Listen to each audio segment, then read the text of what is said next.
안녕하십니까. 인사이드 서초 박사랑입니다. 양재이동 주민센터에는 제2의 민원 창구가 있습니다.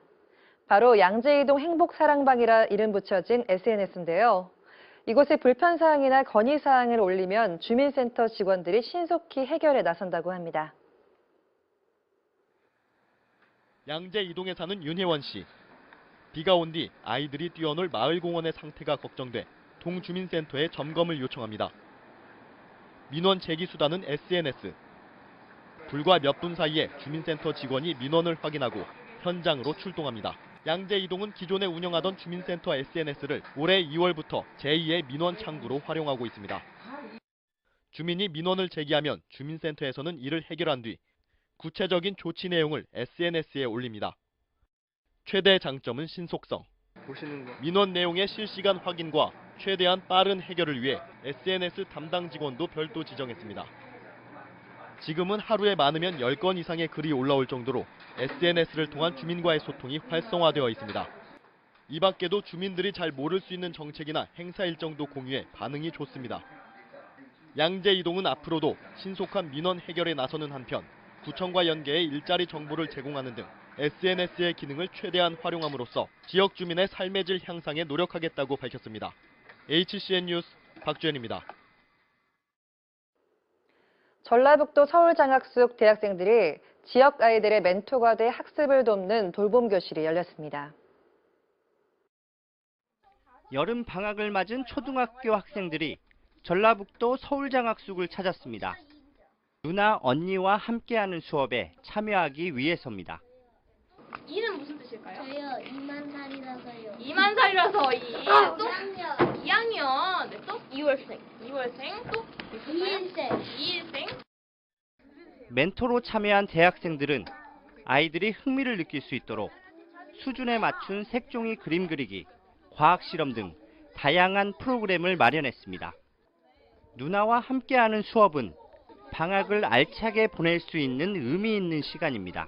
돌봄 교실은 전라북도 서울장학숙과 방배 3동 주민센터가 아이들의 사교성과 발표력, 창의력 향상과 학부모들의 사교육비 부담을 덜어주기 위해 마련했습니다. 지난 겨울 첫 수업을 시작으로 이번이 두 번째 시간입니다. 지역 어린이들을 위한 돌봄 교실, 지역사회 환원과 사교육비 절감이라는 두 마리 토끼를 잡은 좋은 사례가 되고 있습니다. HCN 뉴스 신민식입니다. 정부는 최근 2030년 온실가스 감축 목표를 배출 전망치 대비 37%로 확정하고 유엔에 계획안을 제출했는데요. 서초구도 이 같은 계획에 발맞춰 온실가스 감축 활동에 돌입합니다. 이른바 푸른 서초 환경실천단을 구성하고 각 가정을 방문해 전략 컨설팅에 나서기로 했습니다. 서초구청은 지난 7월 17일 한국기후환경네트워크와 온실가스 감축을 위한 업무 협약을 체결했습니다. 협약의 골자는 서초구 각 가정을 방문해 에너지 절약 컨설팅을 진행한다는 겁니다. 양 기관은 효과적인 사업 추진을 위해 7월 23일 각 동별로 푸른 서초 환경실천단 활동가를 위촉하고 온실가스 감축 방안을 교육했습니다. 푸른 서초 환경실천단은 8월부터 11월까지 4개월간 서초구의 약 2,000가구를 대상으로 가정 에너지 사용량을 정기 점검하는 등 실질적인 온실가스 감축 활동에 나섭니다. 필요 없는 52.98 전력이 돌아가고 있는데요. 자, 이거를 이제 꺼보겠습니다. 끄면 대기 전력이 1.0607이 계속 먹는다는 거예요. 구는 이 같은 방문 컨설팅으로 전기와 가스, 수도 등 가정 에너지 부문에서만 온실가스 202산화탄소 톤을 줄일 수 있을 것으로 내다보고 있습니다. 푸른 서초 환경실천단은 가정 에너지 사용 진단과 함께 쓰레기 배출 등 폐기물 진단 상담도 병행합니다. 서초구는 이번 사업을 계기로 관공서와 민간단체, 기업 등과 협력해 온실가스 감축 실천 분위기를 조성하고 온실가스 1인 1톤 줄이기 운동을 전개한다는 계획입니다. HCN 뉴스 박주현입니다. 신간도서 저자와 주민이 만나는 도서관 저자와 주말나들이가 서초구리 반포도서관에서 열렸습니다. 첫 번째 시간으론 클래식 400년의 산책의 저자 이채훈 씨가 자신의 경험담을 바탕으로 생생한 클래식 현장과 음악 이야기를 전했습니다. 한편 저자와 주말라들이는 도서관과 출판사가 협력해 신진 저자를 발굴하고 주민에겐 다양한 장르의 도서를 접할 수 있는 기회를 제공하기 위해 마련됐습니다. 8월부터 지역 아파트 단체 입주자 대표 선거와 재건축 조합장 선거 등의 온라인 전자투표제가 전면 도입됩니다. 서초구는 그동안 치러진 선거의 경우 투표소를 직접 방문해야 하는 불편이 있고 서면 결의서 등을 통해 대리투표나 위변조 가능성이 있었다며 전자투표의 경우 선거관리위원회 시스템을 이용하기 때문에 비용을 많이 들이지 않으면서 투표율을 올릴 수 있다는 장점이 있다고 밝혔습니다. 전자투표는 선거기간 정해진 시간에 스마트폰이나 PC로 투표할 수 있고 투표소에 마련된 전자기기를 통해서도 가능합니다.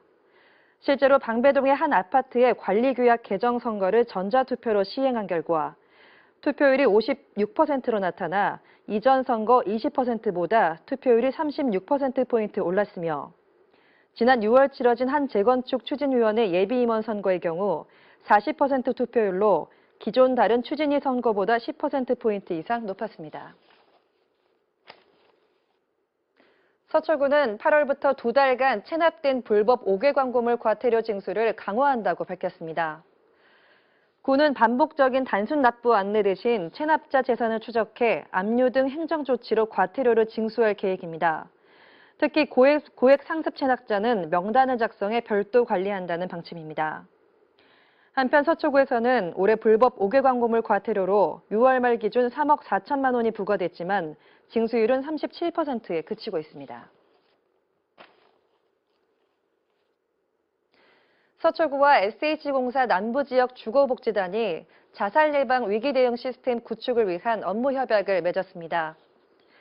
양 기관은 이번 업무 협약을 통해 주민을 대상으로 자살 예방 지킴이 교육과 스트레스 검사 등 자살 예방 사업을 펼치고 자살 고위험군에 대한 조기 대응과 사후 관리를 위해 병원, 경찰서, 소방서 등과 연계한 자살 위기 대응 시스템을 구축합니다.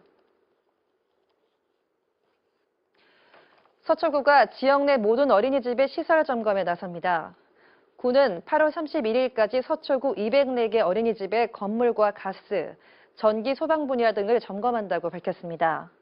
특히 20년 이상 건물 중 노후화가 심한 경우 외부 전문가와 함께 점검할 계획입니다. 방배이동 복개도로에서 매주 토요일 열리는 서초 토요배룩시장이 15일까지 휴장됩니다. 서초구는 폭설기인 15일까지 서초 토요벼룩시장 운영을 중단한다고 밝혔습니다.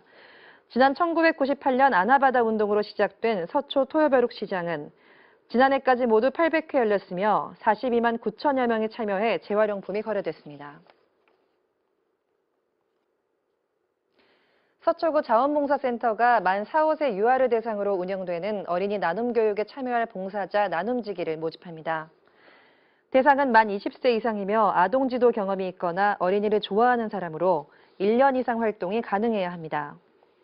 봉사자는 8월 25일과 26일 이틀간 열리는 나눔지기 양성과정에 참여해 수료한 뒤 지역 어린이집이나 유치원 수업에 참관하고 시연 과정을 거친 후 매주 한 차례 나눔지기 활동을 합니다. 나눔지기 참여 신청은 서초구 자원봉사센터 홈페이지에 있는 신청서를 작성한 뒤 팩스나 이메일로 하면 됩니다. 이상으로 인사이드 서초를 마치겠습니다. 함께해 주신 여러분 고맙습니다.